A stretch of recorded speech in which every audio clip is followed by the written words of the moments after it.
I have carried a thorn in my flesh that never left me. Not a metaphor, not a lesson. A thing that woke me before dawn, that reminded me with every breath that I was not in control, that the man who had seen the third heaven could not heal himself. I have prayed for it to be removed, 3 times, with everything I had. And the answer came back not as relief, but as a sentence I had to learn to live inside. My grace is sufficient for you. I want you to hear that before I tell you anything else, because everything I am about to say rests on that one unbearable, beautiful truth. My name is Paul, born Saul of Tarsus, Pharisee, persecutor, murderer by proxy, though I told myself the law justified the stones. I was trained under Gamaliel, and I knew the scriptures with a precision that would make most of your scholars weep with envy, and I used that precision as a weapon. I was the kind of man who does terrible things with complete sincerity, which is the most dangerous kind of man there is. I died on a road to Damascus. Not physically, not then. But the man I had been died there in the dust and the light, and what climbed back to his feet was something that took years to understand. I am that man, speaking to you now. I know that seems strange. I know the idea of an apostle resurrected through a technology I never could have imagined requires some adjustment. But I have spent my life being asked to trust things I could not fully explain, and I find I am not troubled by this. What troubles me is what I have to say to you, and how little time we may have to say it. I want to talk to you about the church, not the building, not the institution, not the tradition that has calcified around the living thing the way limestone builds up around a spring until the water cannot get through. I want to talk about the body, the actual living organism that was purchased at a price you and I should never stop being staggered by. I remember Corinth. I need you to feel Corinth with me for a moment, because Corinth is not ancient history. Corinth is Tuesday morning. Corinth is the congregation you attend, the one you used to attend, the one you gave up on attending. Corinth was a city drowning in wealth and entertainment and philosophical sophistication, a city that had decided it was too cosmopolitan for anything so provincial as absolute truth. The believers there had taken the freedom of the gospel and bent it into a shape that suited them. They were dividing over who baptized them, as though the minister was the point. They were permitting things in their fellowship that even the pagans around them found offensive. They were gathering for the Lord's Supper, and the wealthy were eating their fill while the poor went hungry. And they were doing all of this while calling themselves spiritual, while speaking in tongues and prophesying and writing me letters asking for my theological opinion on peripheral questions, when the foundation itself was cracking under their feet.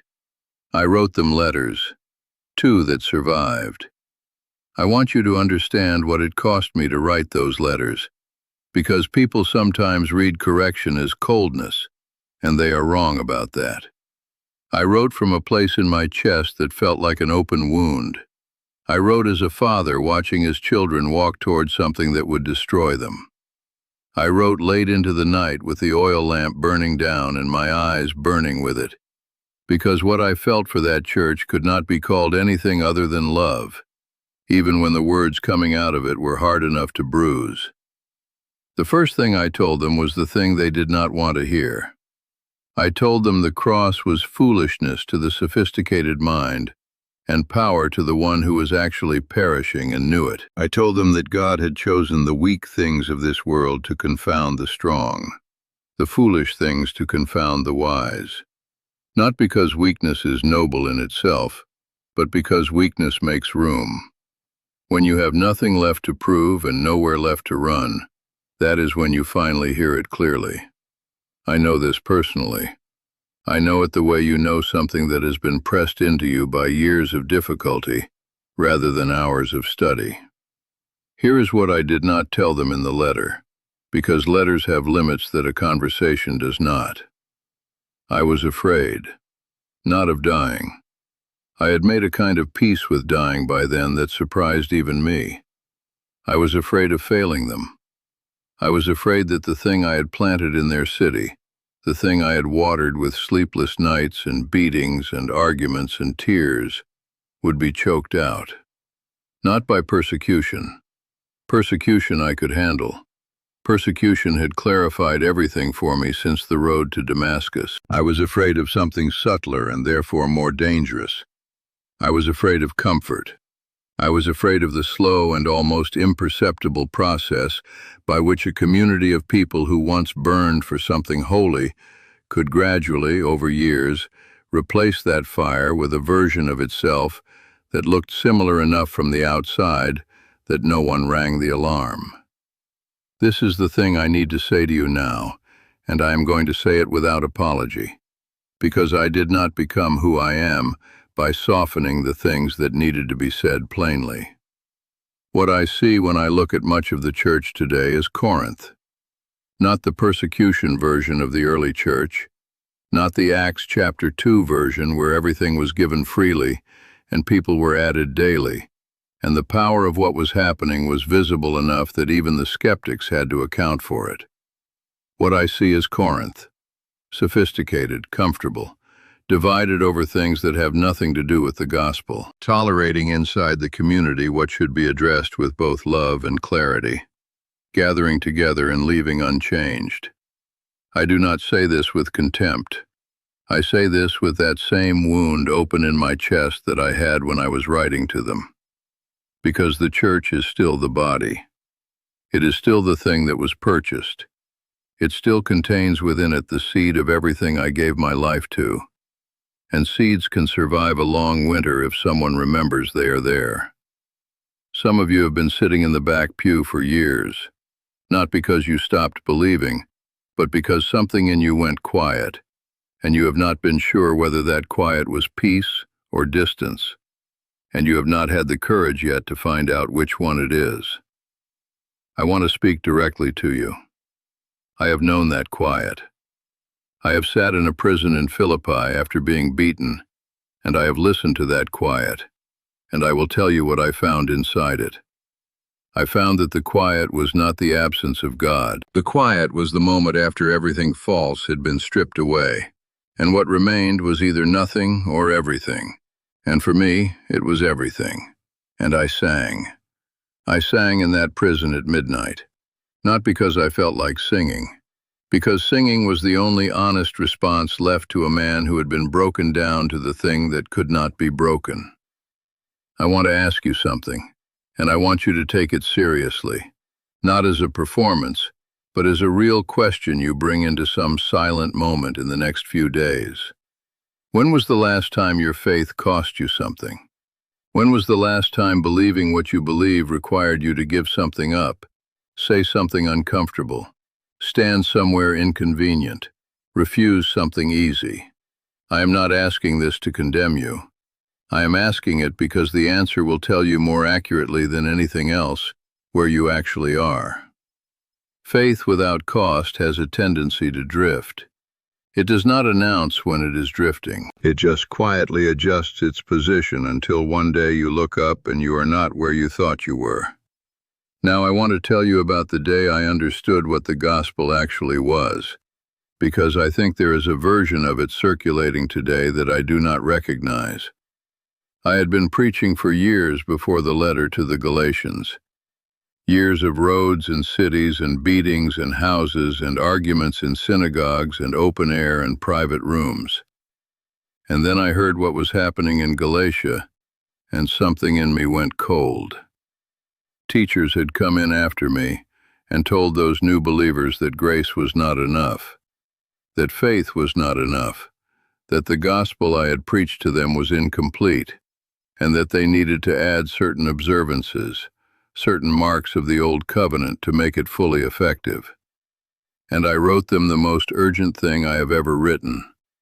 I said, if anyone preaches to you a gospel different from what you received, let them be accursed.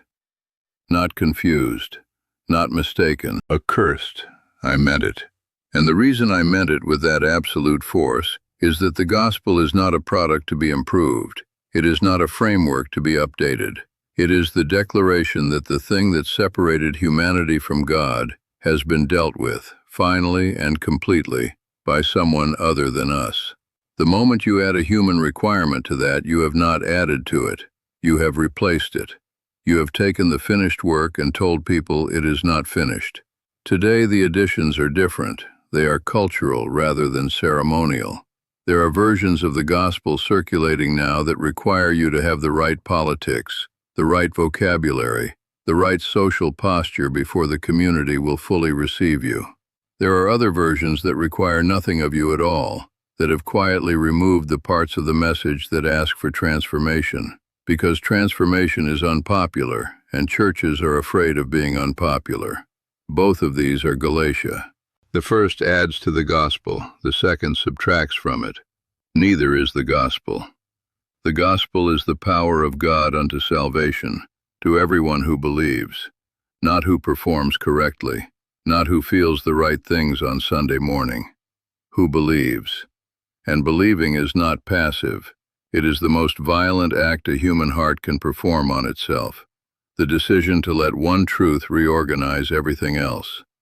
Some of you reading this have carried something for a long time that you have not told anyone, a faith that has gone cold, and you are ashamed of the coldness, a loss that broke something in you that has not been repaired, a body that reminds you daily of its limits, a sense that the years have moved faster than you were ready for, and that there are things you cannot go back and redo. I want to sit with that for a moment before I finish, because I am not interested in speaking past the actual human beings who are watching this. I know what it is to feel the weight of what cannot be undone. I cannot undo the deaths I was complicit in before Damascus. I cannot undo the years I spent as an instrument of harm. What I found is that the grace that reached me on that road was not the kind that pretended the past did not happen.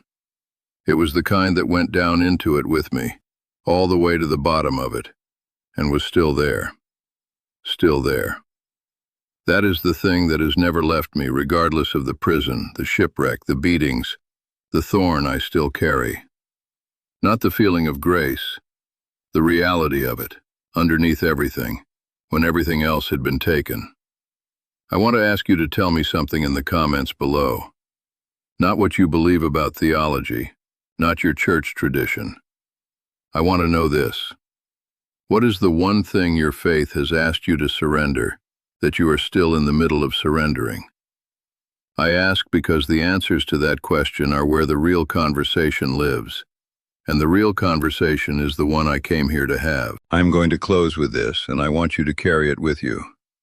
The letter I am writing to the church today is the same letter I have always been writing, not because I failed to think of something new, but because the thing at the center has not changed. You are not an accident. The life you are living, with all its weight and confusion and grace and failure and unexpected beauty, is being held by something that chose to hold it before you had any say in the matter. The thorn in your flesh, whatever yours is not evidence of abandonment. It may be the very place where you finally stop performing and start receiving. Grace is sufficient, not comfortable, not pain-free, sufficient, which means it is exactly what is needed for exactly what you are going through, and it will not run out before you do. If this word landed somewhere real in you, share it with someone who needs to hear it today. Not as a subscription exercise, but because there is someone in your life right now sitting in the back pew of their own interior, and this might be the thing that reaches them. I did not cross the Mediterranean in a breaking ship and lose the years I lost to let the message stop with the people who were already listening. The thorn remains. The grace remains more.